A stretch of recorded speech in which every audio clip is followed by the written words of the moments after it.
Natueleza haya. Emmanuel anasema nipo kitandani. Mimi Emmanuel, wakati ninashtuka ninajifili sipo katika hali ya kawaida. Ndio, viungo vyangu ninaviona si katika mfumo wa kawaida. Na mimi nikizungumza hivi kuna mtu unanielewa. Pale unaposhtuka hata katika usingizi mzito, unaposhtuka unaweza ukajifeel katika ukamilifu wa mwili wako au tofauti. Basi mimi niliposhtuka nilifeel siko sawa. Pale ambapo mkono wangu mmoja natamani kunyanyua, niliona siwezi kunyanyua. Lakini pale napotaka kusema pia nilijifeel siwezi kusema katika hali ya kawaida. Emmanuel anasema, basi nikwambie ndugu yangu, rafiki yangu, popote pale ulipo, nikwambie mwanaume mwenzangu, mimi nilipigwa na stroke moja mbaya sana. Emmanuel anasema hii stroke nilipigwa upande mmoja, tena ni upande wa kushoto. Yaani kila kitu ambacho kiko kwenye upande wa kushoto, basi hii stroke ilinipitia. Kwa hiyo hata kinywa changu kilipinda. Mkono wangu haukuwa tena katika hali ya kawaida uliokuwa. Mguu wangu haukuwa katika hali ya kawaida iliyokuwa. Na maana tayari nimepata tatizo. Mwilini mwangu kuna tatizo ninalo kwa sasa hivi. Hapa ndipo ambapo nashtuka na daktari ananiambia utakaa sawa, utakaa sawa. Nisikilize, mimi ninakueleza kuhusiana na kulala na kuamka na ukaona mabadiliko katika mwili wako. Hiki ni kitu ambacho kinaumiza sana moyo. Naamini mtu yoyote hatamani kuona kitu kama hiki. Na mimi simuombei mtu yoyote apatwe na hali kama hii.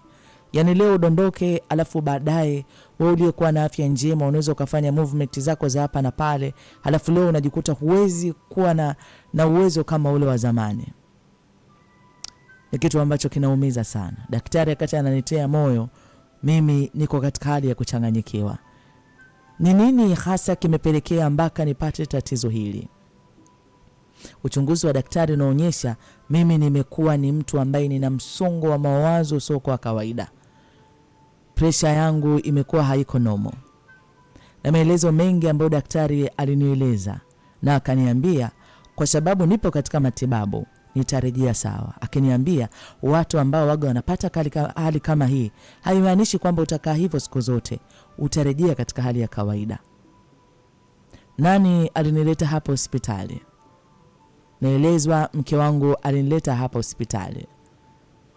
Lakini taarifa ziliwafikia pia ndugu zangu, hasa babangu ambaye alipopata taarifa haraka sana alikuja hospitali. Lakini hata rafiki yangu pia inaonekana alikuwa akinitafuta sana. Alikuja na kunikuta niko kitandani nisiyeweza kufanya chochote. Aliniambia nilikutafuta sana kwa simu sikupati.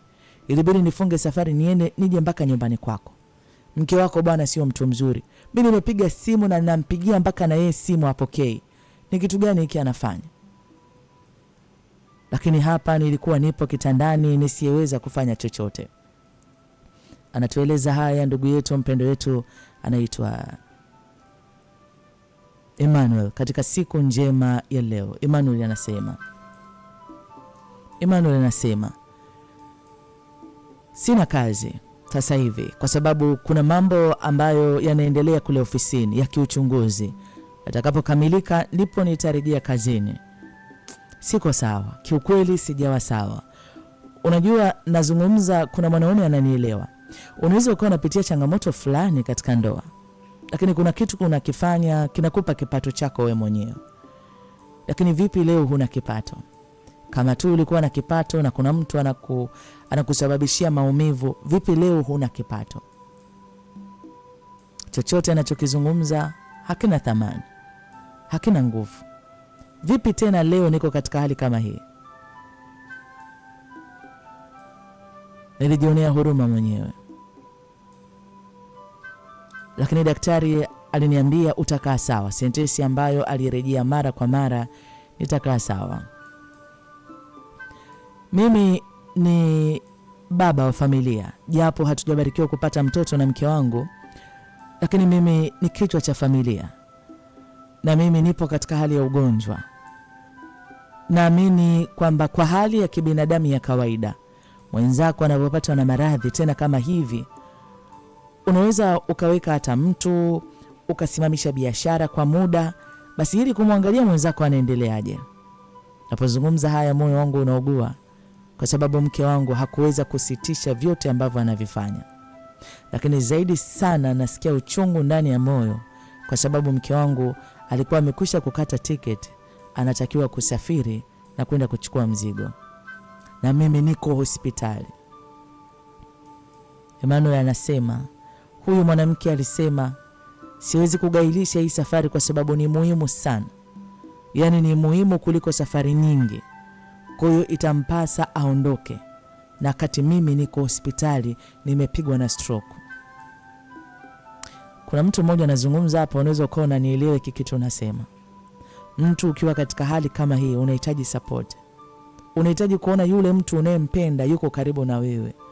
Yule mke wako ambaye mlikutana mkiwa hamna chochote, leo ukiwa na kitu unasema niko pembeni yako. Lakini mtu anathamini biashara kuliko mimi. Kwa hiyo mimi nikigairisha hiyo safari nitabadilisha nini sasa? Yaani tukisema tokea hapo tunatazamana, nini kitatokea? Haya ndio maneno ya mke wangu yenye ukali mwingi. Kwa hiyo fedha ina thamani zaidi. Nini tukae tukitazamana? Lakini nashukuru Mungu kwa yote. Mimi ni mtu ambaye nilipenda nikatoa moyo wangu kwa moyo wa dhati kabisa. Kabisa. Nilimpenda huyu mwanamke kwa moyo wangu wote wa dhati ndani ya moyo. Nilimpa kila anachokitaka. Sijajua moyo wake ulikuwa unasema nini. Tangu mwanzo wakati tunaanzisha mahusiano yetu, sijui ndani yake alikuwa anasema nini kuhusu mimi. Nimewahi kujiuliza maswali yasiyokuwa na majibu. Maana najiuliza nini maana ya upendo? Nyakati hizi ambazo namhitaji hayuko na mimi, nini maana ya upendo? Nataka nikwambie, baba yangu alishangaa. Mke wangu hakugairisha safari, alienda safari. Na baba alitamka maneno akasema, basi siku utakapoondoka na kupanda ndege na kwenda katika safari zako za biashara, basi futa kama una mume. Yaani futa kwenye kumbukumbu zako kama una mume kwenye maisha yako, kwa sababu huyu sio mume wako tena. Lakini hata maneno ya baba haikusaidia yule mwanamke kujifeel huruma kusema sifanyi sawa. Bado alishupaza shingo yake na alienda safari yake. Nakumbuka mshikaji wangu aliniambia, nataka nikwambie kitu Emmanuel, mwanamke akishafika nyakati akainuka kiuchumi na akakutana na mtu ambaye alikuwa akimtamani kwenye maisha yake, ndiye ambaye anaona ni sahihi kwake na alistahili kuwa naye, nataka nikwambie wewe uliopo katika nafasi yake anaweza akakuona si chochote, si kitu chochote kwake. Hiki ndicho ambacho kinatokea. Lazima huyu mwanamke ana mwanaume ambaye moyo wake uko kwake. Anampenda huyo mwanaume, pengine hata hiyo safari wanaenda pamoja na hataki kuumiza moyo wa huyo mwanaume. Inawezekanaje mwanamke huyu akayatenda haya? Kwa nini akuache katika hali kama hii? Lakini nataka nikwambie ni vitu ambavyo vilizidi kunipa msongo wa mawazo. Kitu ambacho daktari aliniambia, kitu kimoja ambacho ni muhimu kwangu kwa sasa hivi kwa ajili ya afya yangu, inatakiwa ni relax. Lakini pia hata daktari aliniambia, nyakati nyingine tunapita katika mapito mazito ya kuumiza moyo, lakini tusiruhusu hayo maumivu yatumalize. Tusikubali hayo maumivu yakawa sehemu ya kuondoa maisha yetu, yani au kutishia maisha yetu. Tuna sababu ya kulinda afya zetu, kuzuia misongo ya mawazo, depression ambayo mwisho wa siku inaweza kukusababishia magonjwa ambayo yakakupeleka katika mauti. Relax, pumzika, kila kitu kitakaa sawa. Emmanuel anasema, anakuambia mimi leo. Mwanamke huyu alienda nje na alikaa wiki 3. Niliumwa nikiuguzwa na ndugu zangu. Mungu ni shahidi. Baba yangu, dada yangu, washikaji zangu ambao walikuja kunitazama, ambaye hali yangu ilizidi kubadilika na zaidi pressure ilikuwa haiko nomo. Nakumbuka mzee wangu aliniambia, "Mwanangu, sasa tutakaa tunang'ang'ania hapa mjini, unafanya nini?" Hapo nakumbuka hali yangu ilikuwa inaendelea vizuri. Lakini nataka nikwambie, hali ikiendelea vizuri sio kwamba na uwezo wa kuzungumza nomo. Bado mdomo wangu umeenda kushoto, mikono yangu haina balance. Nikizungumza hivi unaweza ukawa na picha ya yule mtu ambaye amepata stroke. Miguu yangu ina maana ninaweza nikainuliwa nikapiga hatua, lakini sitembei kama mtu aliyo kawaida. Nakaa hapa mjini nikifanya nini? Kumbuka hapo sina kazi. Bado nangoja ripoti ya mwisho itasema nini kuhusu kurejea kazini au la. Ninafanya nini? Mwanamke ndo huyo. Baba alisema tuondoke, twende nyumbani nikakuuguze mwanangu, na naamini utakaa sawa. Haya anatueleza ndugu yetu, mpendo wetu, rafiki anaitwa Emmanuel. Katika siku njema ya leo, nikizidi kukushukuru sana kwa kufuatilia Nufita Jahazi HD popote pale ulipo katika siku njema ya leo. Emmanuel anaendelea kutufahamisha, Emmanuel anasema mke wangu akarejea, sisi tukiwa bado hatujaanza safari. Akarejea na mizigo, yuko busy na biashara. Ni mwanamke sasa wa kisasa. Yule mwanamke wangu alikuwa anapenda kunyoa nywele. Anapenda tu kunyoa nywele. Sasa hivi hanyoi nywele tena. Sasa hivi anavaa mawigi ya gharama. Sasa hivi mke wangu kope zake zile za kawaida hazipo tena. Sasa hivi ana kope bandia. Ule mke wangu ambaye alikuwa akisafisha kucha zake vizuri na kupaka rangi, sasa hivi anavaa makucha marefu. Mke wangu ambaye alipenda kujistiri kwa mavazi, sasa hivi yeye ni mwendo kuvaa fashion ambazo wakati mwingine hazistiri mwili wake. Huyu ndo mke wangu. Aliporejea akiwa yuko busy, mzigo umeenda hapa. Baba alilani, na baba akasema, mimi ninakulani we binti. Ninatamka kwa kinywa changu, ninakulani wewe na uzao wako kwa matendo ambayo umemtendea kijana wangu. Ukatili mkubwa. Na ikumbuke ile siku ambayo mke wangu aliniambia, wewe siye mke sahihi. Haya maneno babangu alimtamkia mke wangu. Wewe. Na kuambia mke wangu alimshambulia baba kwa maneno makali. Alimwambia hiyo laana inanipata mimi kwa connection gani nilokuwa nayo mimi na wewe? Hivi wakati mnatoaga laana, waga muangalizo laana mnampa nani? Mimi laana yako ya ukoo wako inaweza kanipata mimi vipi? Si uhusiani chochote kwenye familia yako wala kwenye ukoo wako. Yani hayo ni maneno ambayo yalimkwaza na akamtamkia hivyo baba. Baba alisema sitaacha kumkumbuka marehemu mke wangu ambaye alinihusia nisimwache kijana wangu akaolewa na shetani wewe. Lakini sasa miaka imepita. Yule shetani ambaye mamangu alikuwa akimsema ndo huyu mimi nimeishi naye miaka yote, ambaye naamini kabisa na huwa nasema amenifikisha hapa nilipo leo, kwenye madeni, kwenye maradhi. Emmanuel anasema, nataka nikwambie, nikikueleza yatakuwa mengi, lakini yote yalikuwa hayana maana zaidi ya baba kuona nina sababu ya kuondoshwa hapa na kurudi nyumbani kule kijijini, ili baba apate nafasi ya kunitazama zaidi. Na kuna marafiki zake walimueleza wanaweza wakanipa tiba pia ambazo ni za asili zikawa nyongeza kunisaidia ili nikarikava mapema, yani na hii stroke ambayo inanisumbua. Emmanuel anasema, nataka nikwambie, wakati mwingine unasema hivi nikiachana na huyu mtu atakuwa na hali gani? Wakati mwingine unabeba mizigo mizito na kusema hivi nikimwacha itakuwaje, atajisikiaje? Lakini kumbe siku unaenda mbali naye, yeye ndio siku ya shangwe na kufurahia. Bora aende akafie huko, sitaki mzigo huu mimi. Emmanuel anatueleza haya. Emmanuel anasema nimerejea kijijini. Mshikaji wangu wa nyakati zote ndio aliambatana na mimi kwenda kijijini. Mshikaji amenipa kampani sana hapa kijijini. Nataka nikwambie, katika vitu kwenye maisha yangu ambavyo nimewahi kuvijutia nikiwa na siku zimesogea, yani nikiwa katika umri wa kuelekea utu uzima ambao nimekuepo, ni kujutia na kudharau ile kauli ambayo mamangu aliniambia.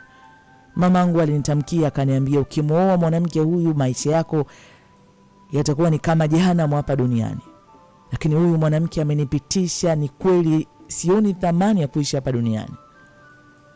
Mimi ni mtu ambaye nimepoteza kila kitu, ndivyo ambavyo nafiri ndani yangu. Na nini sasa? Sina kazi, kuna madeni bado nadaiwa, na niko ni mgonjwa, na nimerudi nyumbani kijijini, mahali ambako nilitoka miaka mingi. Nilikuja kumtembelea mzee wangu, lakini leo niko nyumbani hapa, mzee ananiuguza. Ndio Jahazi High Definition. Mimi na mke wangu ambaye alishika njia yake, aliendelea kuzunguka mataifa mbalimbali, kula bata kabisa na kuambia. Hata mamake hapa nyumbani alimfanyia maendeleo zaidi, kwa sababu hata mimi nilipokuja huku nilivyofika tu hapa nikiwa niko na uguzwa, moja ya taarifa ambazo tuliambiwa, mke wangu kamnunulia mamake eneo la mbali, kamjengea, na nikaambiwa kamjengea nyumba nzuri sana ya kisasa, nyumba yenye ukisasa zaidi. Hizo ni taarifa tu nilipofika kati naendelea kujiuguza nilizipata. Mama mkwe ambaye yule alikuwa akisema, binti yangu anakupenda sana mwanangu, binti yangu anakupenda, sasa hivi yuko upande wa binti yake. Mimi niko na umwa, hata kuja kunitazama haoni sababu ya kuja kunitazama. Mke wangu anazidi kuinuka kibiashara, na mimi mambo yangu yalizidi kuwa ya ovyo. Kikubwa zaidi ni matatizo ya kiafya ambayo yaliendelea kunisumbua na kunisumbua na kunisumbua. Emmanuel anasema tatizo la afya lilikwamisha mambo mengi sana katika maisha yangu. Hilo mimi nasema limenigharimu sana kwenye maisha yangu. Ni mtu wa leo hospitali, kesho hiki. Sikukaa nomo kwa muda mrefu. Nakumbuka nilikuwa na mshikaji wangu mmoja ambaye alikuwa ni mshikaji, yani tunasaidiana katika shida na raha, ambaye mke wake ndo alimuintroduce mke wangu katika mambo ya biashara. Ni mshikaji ambaye tulipatana naye sana.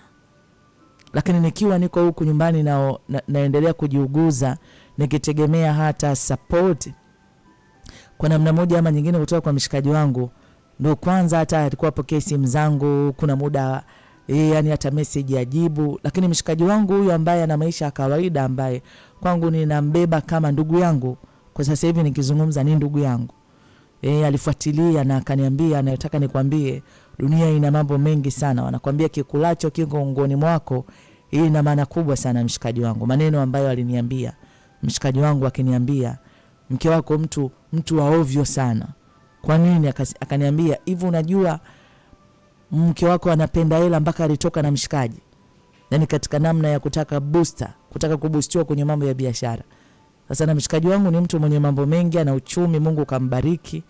Na mke wangu akaona ngoja ajipitie hata kwa mshikaji wangu. Lakini mzee wangu hakuacha kunifuatilia na kuhakikisha ananifuatilia kuhusu afya, lakini kutaka wakati wowote mimi ni divorce na huyo mwanamke, yani haraka iwezekanavyo. Na yeye naona alikuwa anahitaji uhuru wake. Emmanuel anasema, na kweli pale ambapo afya yangu ilianza kutengama, nikawa bado natembea, lakini sijarudi normal fit kabisa.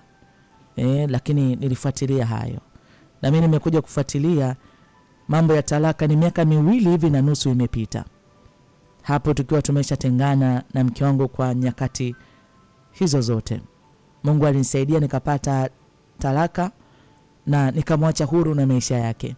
Japo mimi nilirudi nyuma sana, nikarudi sifuri, naweza nikasema hivyo, kwa sababu matatizo ya kiafya yaliniweka down, nikawa down kabisa. Haya anatueleza ndugu yetu anaitwa Emmanuel. Emmanuel anasema maisha ni safari ndefu sana. Right, kama ningerudisha nyuma miaka, mimi ningekuwa kijana tena, ningekuwa makini sana. Mambo mengi ningeyafanya kwa kumshirikisha Mungu na kusikiliza wazazi. Kauli ya mzazi inaweza ikatazamwa katika namna ya vyovyote vile, ya chuki, ya kutaka kukuumiza, lakini huenda ikawa na jambo ndani yake. Haipaswi kupuuzwa. Inapaswa kufuatiliwa hata kama ameondoka, ametangulia mbele ya haki. Mimi mama alipotangulia mbele ya haki sikuona cha maana. Mambo mengi niliona hayana maana. Mama aliyoyatamka hata katika nyakati za mwisho za umauti wake, akitamka maneno bado niliona yalitamkwa na mama ambaye alishakuwa ana ukichaa. Lakini kumbe mama kuna maisha aliyaona kuhusu mimi, lakini mimi sikuona. Ndio Emmanuel anasema maisha mimi ambayo nimepitia ni maisha ambayo hata babake na Rose alipitia, ya msongo wa mawazo, ya mateso katika ndoa mpaka umauti. Namshukuru Mungu kwa yote, kwa sababu ni sehemu ya maisha nimepita. Ganzi ilinipata kwenye swala la mahusiano, lakini namshukuru Mungu kwa ajili ya afya. Naendelea vizuri. Naendelea kumshukuru Mungu. Hayo ndo ambayo ametamani Emmanuel tuyasikie kuhusu safari yake ya maisha. Nami nikushukuru sana kwa kufuatilia mkasa huu toka mwanzo hata mwisho. Naamini kuna kitu kimoja kimekufundisha kitu. Lakini naamini simulizi hii imekusudiwa kwa mtu mmoja ambaye sasa hivi unasikiliza No Filter ya Jahazi HD. Sijui uko katika hali gani, lakini ukiwa katika mazingira yoyote yale, basi ni maombi yangu Mungu azidi kukutia nguvu katika hayo unayoyapitia.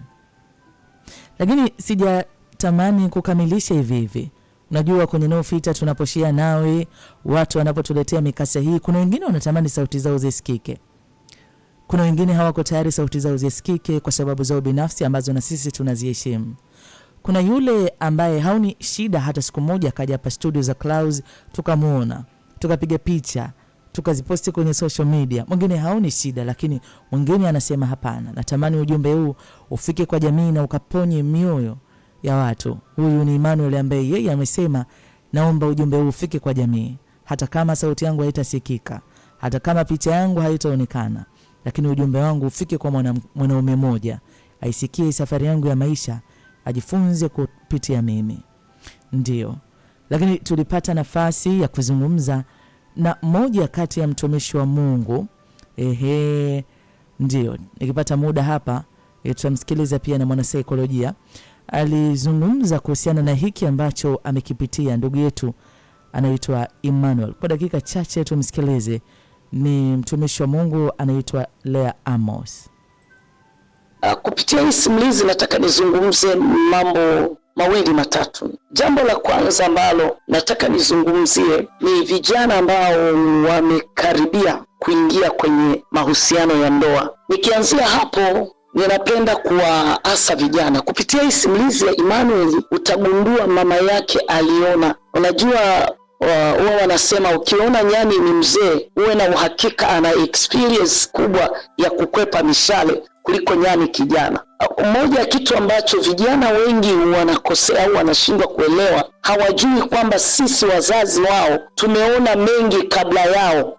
Yaani wanaoyaona wao sasa sisi tulikwisha kuyaona na tukapita huko. So Emmanuel alipaswa kusikiliza ushauri wa mama yake, na hicho ndicho ninachotaka kuwaasa vijana wengi. Ni vema unapoingia kwenye uhusiano unaokupeleka kwenye ndoa, ni vizuri ukasikiliza pia ushauri wa mama yako au baba yako. Hawa wanaweza wakawa na jicho la kuona zaidi mwenza atakaye kufaa kuliko wewe.